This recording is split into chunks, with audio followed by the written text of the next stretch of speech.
There comes a point in your life when you realize not everyone is going to change, no matter how much you love them, no matter how much you help them, no matter how much you hope.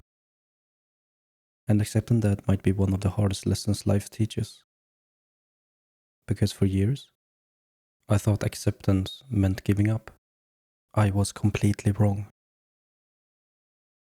Years ago, after listening to me complain about someone for what felt like the 100th time, my dad looked at me and said, "Sometimes you have to accept people for who they are."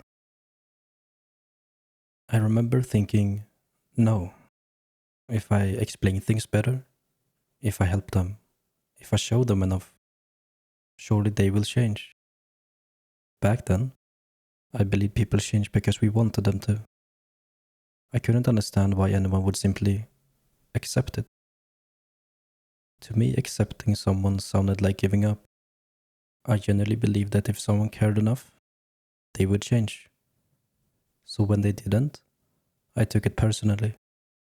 I thought I had failed. Or maybe they just didn't care. I couldn't see it at the time, but I wasn't trying to change them anymore. I was trying to change reality. Life has a funny way of teaching lessons that words never can.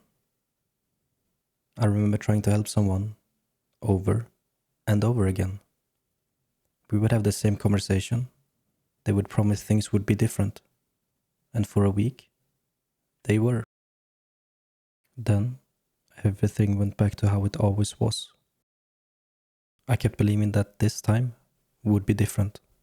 Until eventually, I realized I was the only one trying. Over the years, I met people who blamed everyone else for their problems. People who kept making the same mistakes. People who always had another excuse. I would spend so much energy trying to help, trying to convince, trying to fix. Sometimes it worked. Most of the time, it didn't. Eventually, I noticed something. The only person becoming exhausted was me. That's when my dad words came back into my head. Sometimes, you just have to accept people for who they are. Not because they deserve it, not because what they're doing is okay, but because reality doesn't care what you wish it was. Reality simply is. Looking back, I wasn't searching for philosophy. I was searching for an answer. I just didn't expect to find it in words written over 2,000 years ago. Long before social media, long before smartphones, long before the internet. People were asking the exact same question we ask today. How do I stop worrying? How do I stop suffering? How do I find peace? When the world refused to become what you want it to be, one philosopher named Epictetus had an incredibly simple idea. Some things are within your control. Most things aren't. Your thoughts, your actions, your choices, those belong to you. Other people's opinions, their personalities, their decisions, the past, the future, none of those belong to you. Yet we spend so much of our lives trying to control exactly those things. And then we wonder why we're stressed. The moment you stop expecting people to become who you need them to be is the moment you finally meet them for who they are. Imagine being born with almost no freedom. Every decision about your life belongs to someone else. Most people would become bitter.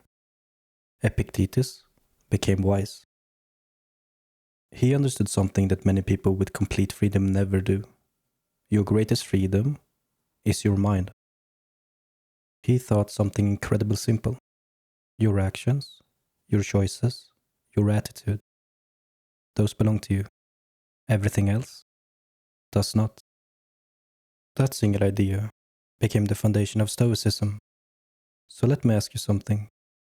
How much of your stress comes from trying to control something that never belonged to you? What's even more fascinating is that the most powerful man in the world believed exactly the same thing. While most of us are stressed over emails, Marcus Aurelius woke up responsible for an empire. Millions depended on him. Wars, disease, politics, betrayal. He dealt with problems most of us can't even imagine. Yet, every night, he wrote reminders to himself. One of them was, "You have the power over your mind, not outside events." Imagine that. The most powerful man alive still couldn't control everything. So instead, he learned to control himself. If he needed reminding, maybe it's okay that we do too. The more I read, the more I realized my dad had unknowingly been teaching me the same lesson. Then there was Seneca. He believed we suffer more in imagination than reality. Think about that. How many sleepless nights have you spent replaying conversation that never happened? Arguments that never happened? Worst case scenarios that never happened? We create pain long before life ever does.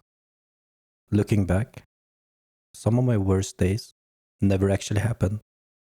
They only happened in my head.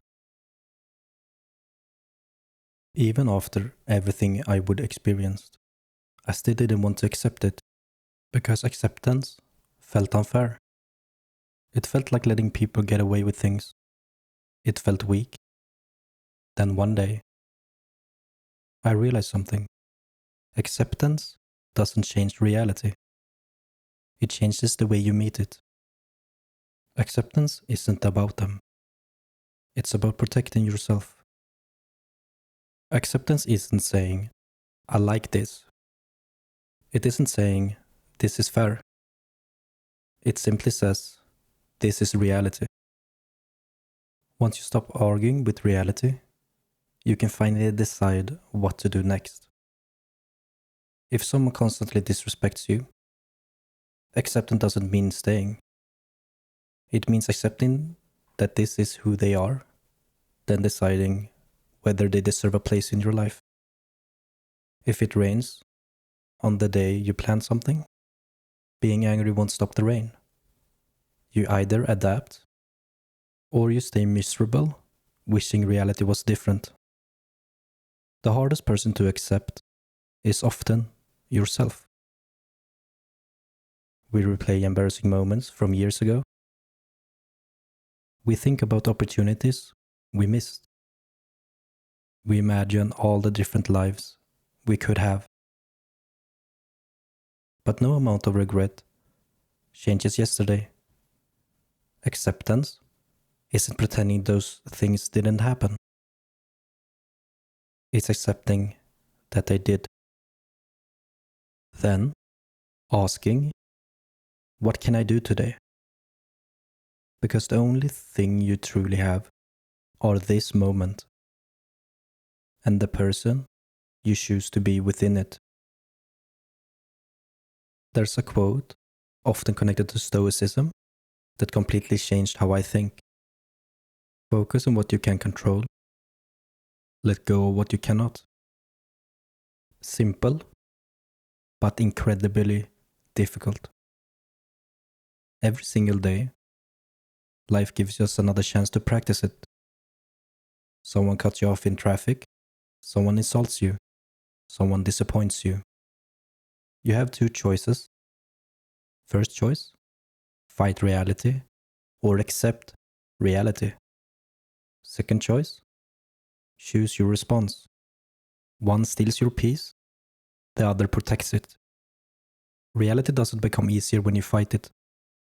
It only becomes heavier. Acceptance doesn't mean agreeing. Acceptance doesn't mean approving. Acceptance doesn't mean staying. It simply means seeing reality before deciding what to do next. Looking back, my dad wasn't telling me to stop caring. He wasn't telling me to lower my standards. He wasn't telling me to give up on people. He was teaching me something much more valuable. Stop trying to control what was never yours to control. Because the more tightly you hold on to people, the more peace slips through your hands. Acceptance isn't surrender, it's clarity. It's seeing reality exactly as it is. And choosing your next step instead of wishing for a different past. Maybe that's why acceptance feels so difficult. It asks us to let go, not of people, but of the version of them we hope they would become. Looking back, maybe my dad knew that all along. I just wasn't ready to understand it. Because peace begins where control ends. Thanks for watching.